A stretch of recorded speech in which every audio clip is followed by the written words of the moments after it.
Hey everybody, it's Ron from Pick Dawgz, and this is Ron's Bank Shot Breakdown. We're going to go over 5 college basketball games for Tuesday, December 31st, 2024. If you like what you see, make sure to give this video a big thumbs up and subscribe to our channel. Don't forget to put your college basketball picks in the comments section below. And if you're looking for my best bets, the games I love the most in college hoops and other sports, you can find those at the Premium Picks tab at pickdawgz.com. There's also a link in the description. Alrighty, here we go. Here are the games for the final day of the year in college basketball. First up, we have Utah and Baylor. This one 2 p.m. Eastern on ESPN+. Utah is 8-3 this season. They're coming off a loss against Iowa, but for me, the reason I don't love the Utes in this one is this is their first true road game of the year. They played that semi-road game against Mississippi State. I actually liked them in that game, but they lost that one by 5 points, failing to cover. And Utah's been a team that in recent years has not been the best on the road.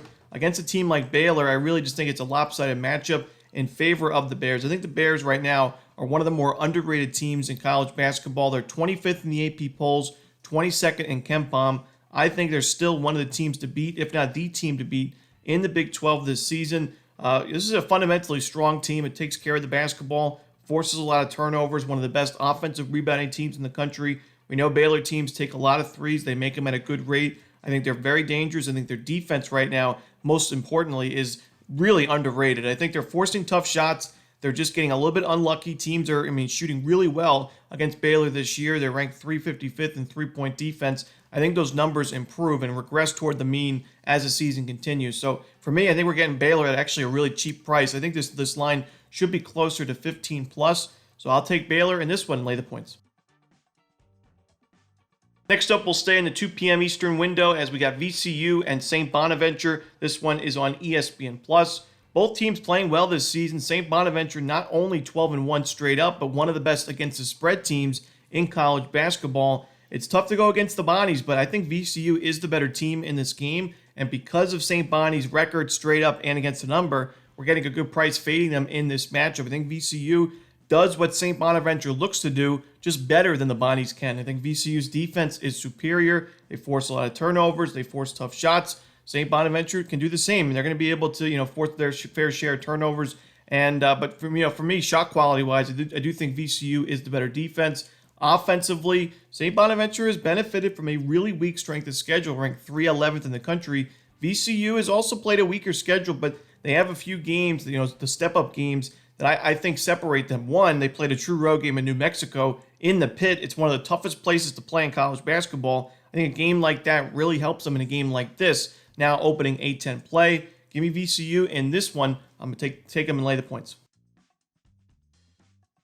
Next up, we have Rhode Island and Duquesne. This one's also 2 p.m. Eastern on ESPN+. This is another situation where you got Rhode Island 11-1 straight up, a good against the spread record. Duquesne's 5-8 this season. I think because of these teams, results so far this year, we're getting a great price with the home team in Duquesne, which I would go to argue Duquesne's in better form right now compared to Rhode Island. When you look at Rhode Island, their first true road game of the year was against Brown. It's a winnable game. They lose that one in double overtime. They followed it up with a game against Central Connecticut where they failed to cover the spread. And yes, they beat Temple at the neutral site, which is a solid win, but they gave up 79 points for a defense that's just not what they're looking to do. It was a big surprise to see Rhode Island play in a shootout like that. I don't love their chances against Duquesne, a team that was 0-6 to start the season, but now they've really figured it out. Their defense is on a roll. They just gave up 54 points to UC Irvine. It's a very solid mid-major school. To win that game by 16, really impressive stuff there from Duquesne. We got to remember, this was a team that last year made the tournament. They won a game in the tournament. Yes, they didn't return a lot of that roster, but still some players on that team have the experience of playing in March Madness. And, a team I really wasn't ready to give up on, and now especially in their current form, the defense is firing on all cylinders. The offense, the last game they were against UC Irvine, excellent from the perimeter. I like Duquesne in this one. I'm going to take the team in better form, getting a great price. Next up, we have Arizona State and BYU. This one's going to be 4 p.m. Eastern on ESPN2. I've mentioned a few times, I really like this BYU team this season. I just think they're really balanced, shot quality-wise, strong on both sides of the court. Good rebounding team. They do a good job of taking care of the basketball. And, they've had some struggles here and there and even some injuries in recent games. Yegor Demon has missed the last few games. Richie Saunders, the same thing. It looks like both of them will be back for this game, which is huge. Another reasons why I like BYU is they're such a deep roster. They play a lot of their bench, and they've got some guys with a lot of D1 experience, and they've played in big games like this. But they also have some star-studded young talent. A guy like Demon, who could be a NBA lottery pick next year in the draft. So, and I think BYU is really talented. I think they're really well coached under Kevin Young, and Arizona State, you got to give them credit this season for being as competitive as they have been. I mean, 9-2 record, I was really not expecting that when you look at their exhibition game against Duke and how they got crushed by, I don't even remember the score, but it was really lopsided. And then they opened the season against Idaho State. They win that game 55-48, didn't come close to covering. Really ugly showing offensively, but they've been able to win games against Grand Canyon, Santa Clara, New Mexico, St. Mary's, some solid West Coast teams. They were very competitive against Gonzaga.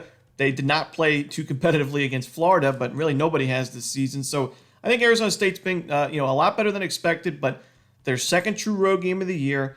Not a great rebounding team on the offensive side. That could be an issue against BYU. Unless you're hitting a ton of your shots from deep, but you're not getting those second chance opportunities. I just don't think the Sun Devils can keep up offensively. They don't do the best job at taking care of the ball. I just think BYU matches up really well. They should get their guys back and win this game comfortably at home. They have a great home court advantage, especially in their first conference game of the season. So give me BYU. I'm going to lay the points. Next up, we have Boise State and Wyoming, 8:30 Eastern for this one. Boise State was not great in the first half against San Jose State in their last matchup. They erupted, though, for 45 points to go on to win that game in the second half, 73-71 the final. That was their first road victory of the year, their second conference win of the year. They've benefited from playing some of the weaker teams in the Mountain West to start conference play, but it continues for me in this one against Wyoming. And I think the price is right with Boise State. I still think one of the best teams in this conference from a shot quality perspective, and great rebounding team. They do a great job of getting to the free throw line. That should be an issue for Wyoming. They take a lot of fouls, so Boise State should be able to score quite a bit at the charity stripe. They're one of the best free throw shooting teams in the country. I like the fact that Boise State played a rather tough schedule in non-conference play. Not the toughest, but they've been able to play a couple of true road games and some neutral site games this season. They're used to playing away from home. Wyoming, this is a program. It's been up and down the last few years.